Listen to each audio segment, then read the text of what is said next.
Assalamualaikum warahmatullahi wabarakatuh. Jamaah sekalian, semua kita punya cubaan dan ujian. Semua. Tapi selama kita masih berdoa kepada Allah, tidak ada namanya putus asa.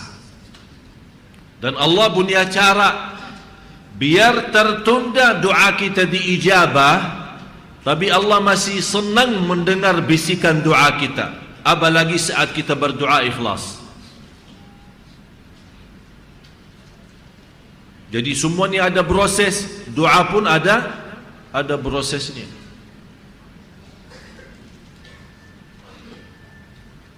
Saya kasih satu cerita. Mohon maaf keluar sedikit ya, nanti kita lanjut. Saya berikan satu cerita itu dahsyatnya doa. Bapak Ibu harus kita faham, tugas kita berdoa.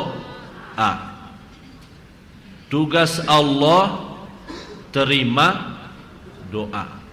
Berarti tidak boleh kita sebagai hamba berdoa memfikirkan urusan Allah kabul atau tidak. Ini salah manusia. Doa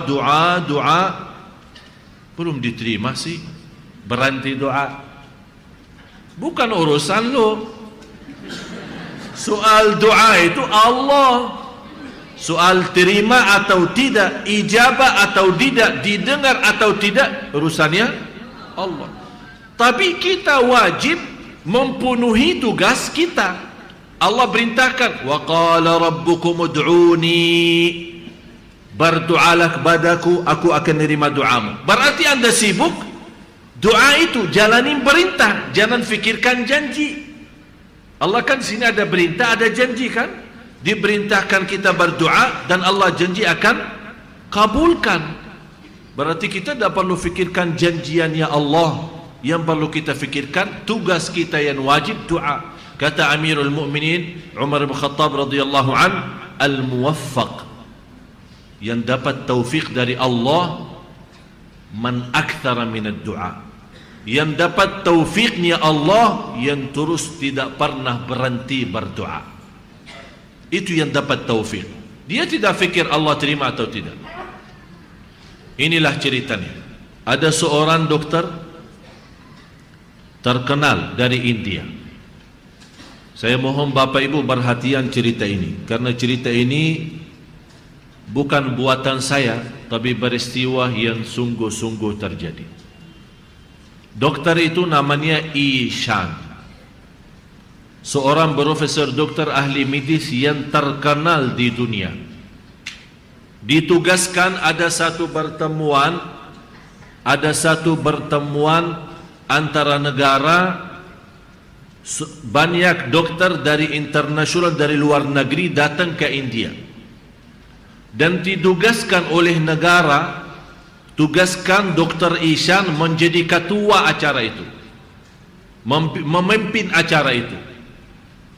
Beliau ada tugas di kota lain, terpaksa naik pesawat untuk menuju ke kota tempat pameran atau tempat acara. Naik pesawat, kira-kira perjalanannya hampir 2 jam 3 jam. Sudah melebihi perjalanannya. Sebelum menyampai ke tempat tujuan, kota tujuan, tiba-tiba cuacanya berubah. Hujan deras.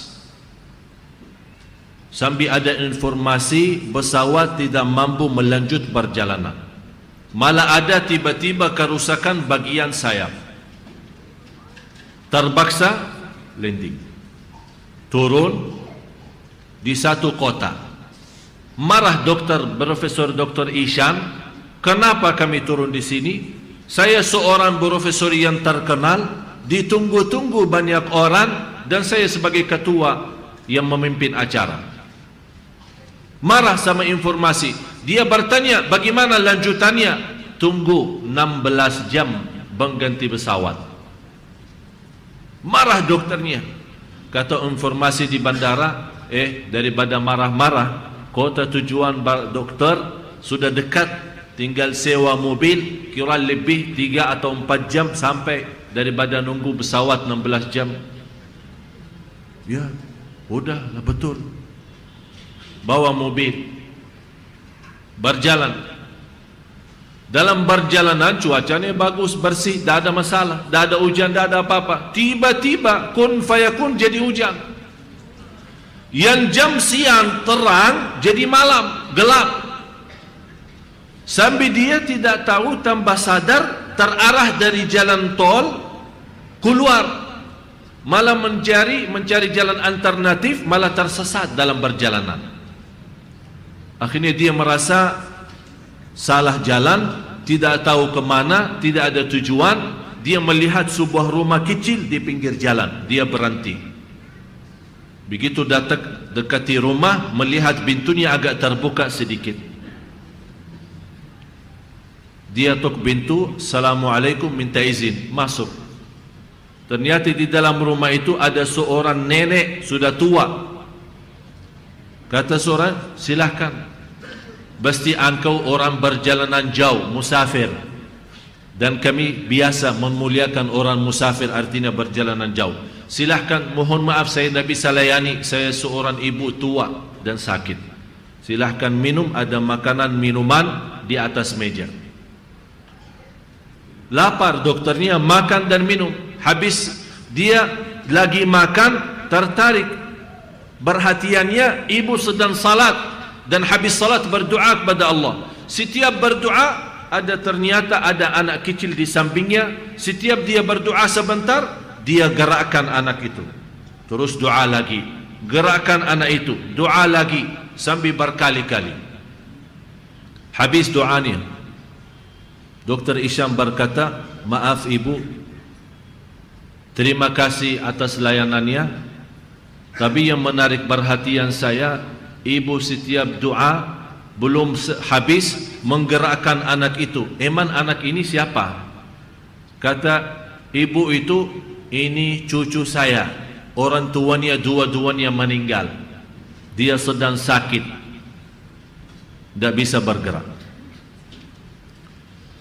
Kata dokter di kampung saya ini, sama tetangga saya, yang boleh mengobati anak ibu atau cucu ibu, ada seorang dokter terkenal namanya Dr. Isyam. Itu satu-satunya yang mampu penyakit ini. Allahu Akbar, Allahu Akbar. Nangis Dr. Isyam, dan dia berkata, pertama kali aku tahu Allah punya bermacam cara untuk mengabulkan doa seorang miskin di dalam desa dan kampung.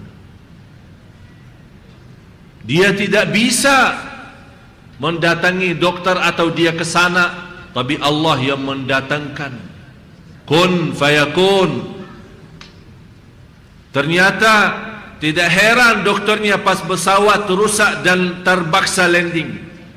Tidak heran sampai dia tersesat di jalan, karena dunia dan segala isinya milik Allah, dan Allah yang atur, bukan manusia.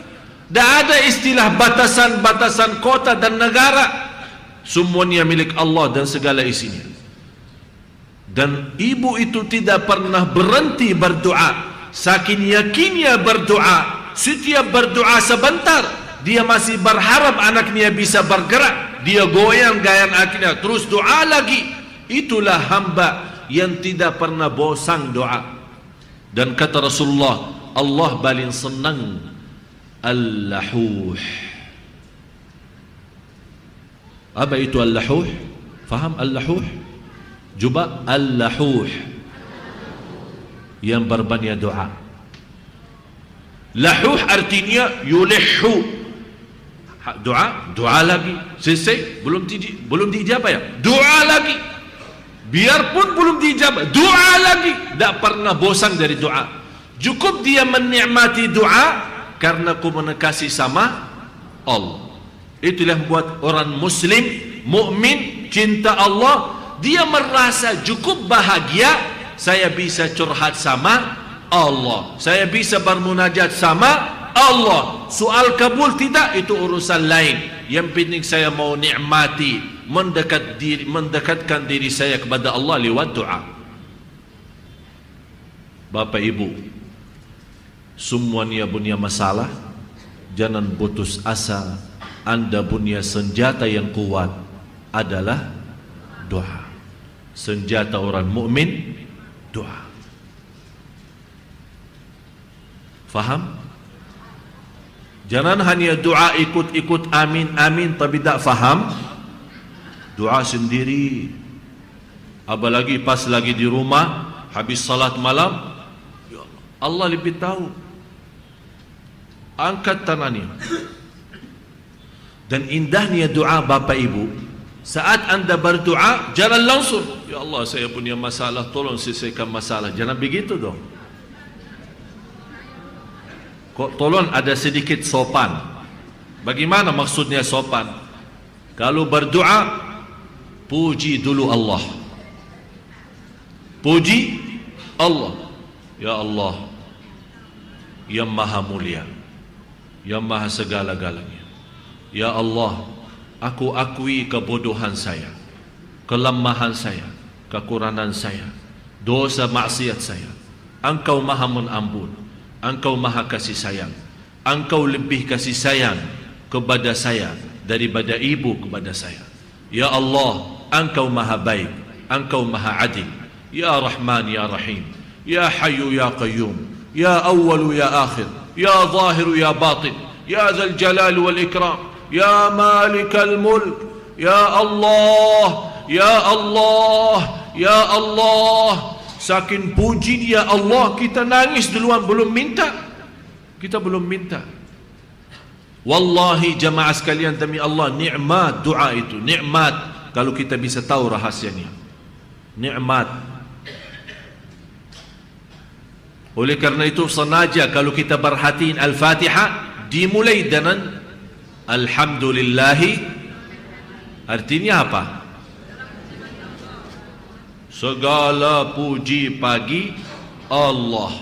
Ar-Rahmanir Rahim, Maliki Yaumiddin, Iyyaka na'budu wa iyyaka nasta'in. Habis puji Allah 4 ayat, baru masuk Ihdinas siratal mustaqim. Baru minta petunjuk kepada dia. Tak ada langsung Bismillahirrahmanirrahim, Ihdinas siratal mustaqim. Tak ada. Karena proses begitu sistem doa. Ternyata selama ini kita salah doa. Apalagi habis puji Allah, salawat kepada, karena salah satu berkah doa kita salawat kepada Nabi Muhammad sallallahu alaihi wasallam. Habis itu masuk. Anda punya masalah, saya senang ada seorang ibu, seorang bapa, seorang anak, seorang adik datang curhat sampai nangis, apalagi ibu-ibu. Saya terharu. Saya bilang, Bu, curhatnya indah. Saya aja sudah nangis, padahal saya belum rasa masalah, tapi saking curhatnya. Bisa enggak begitu sama Allah? Kalau aja saya terharu, apalagi Allah yang lebih baik jauh daripada saya, yang lebih jauh kasih sayang. Tak mungkin saya yakin lewat 1 malam belum selesai masalah. Kalau begitu cara ibu curhat.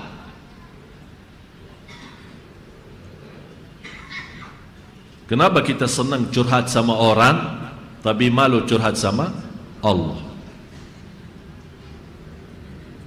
Mulai dari sekarang Bapak Ibu tak usah pakai curhat sama orang.